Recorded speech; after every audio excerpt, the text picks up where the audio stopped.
I'm going to tell you everything you need to know about Nike's best-selling shoe of all time, the Air Force Ones, and help you decide if this should be your next purchase. My name is Chris, and on this channel I like to make content around men's shoes, clothes, and grooming products as a whole. So if that's something you're interested in, go ahead and hit that subscribe button. Without further ado, let's get to the meat and potatoes. So first and foremost, one thing that you should know about the shoe is that it runs a little bit big. I went a half size down on mine and they do fit, but it does feel like my foot's being squeezed just a little bit, even after I've loosened up the laces. So in this side-by-side comparison, the Air Max 90 shown is actually a size 9 and the Air Force One is an 8.5. And you can tell that the Air Force One still actually looks pretty big. Let's not beat around the bush here. These are some thick boys. The Air Force One will add about 1.5 to 2 inches to your height, which is kind of crazy when you think about it. But when you look at it, it's pretty easy to tell. Overall, they do fit, and you probably want to go half size down, but the comfort, oh, well, you better sit down for this one.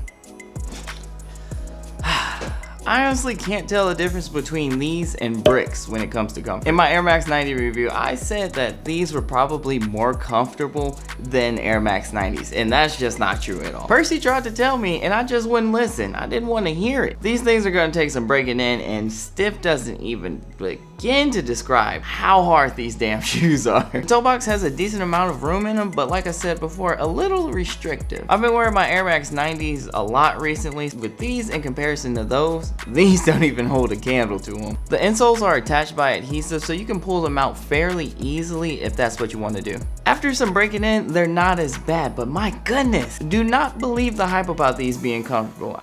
There really isn't much to say about the price. Guess how much these cost in 1982? $89.95. Guess how much they cost today? $90. Now that sounds cool, but if we adjust it for inflation, that $89.95 would be a lot closer to $250. But yeah, these are $90 for the all white leathers. That's on Nike.com, that's on Footlocker.com, at Footlocker, and Finish Line. So take your pick. Just don't buy them on Amazon because Jeff over there tripping. The original design actually had a mesh toe box, and I wish they would have stuck with that because maybe they would have been more comfortable.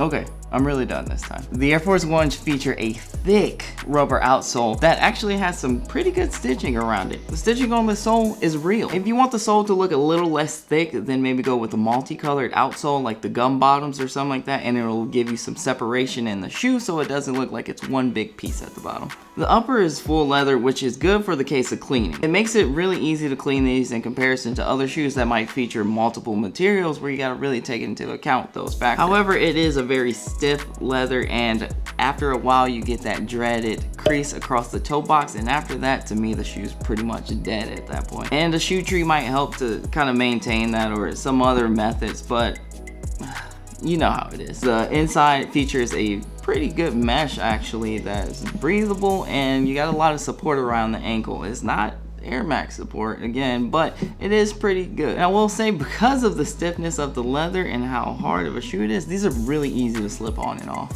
You get like special edition ones that obviously come in crazy other materials, but the all leathers are the popular thing right now. So let's go over some pros and cons. Pros, they look good, they go with almost everything, and they're not gonna age out at any point. Also, they're pretty affordable for what you get. Cons, you might as well be walking on cinder block. Once they get that dreaded crease in them, it kind of ruins the shoe for me. Such a thick sole, there should be more padding in there. I don't know why there isn't, but there should be. So make sure you go ahead and watch the styling video as soon as that goes up. Hit the notification bell so you know when it does go up. And as always, I will see y'all in the next one.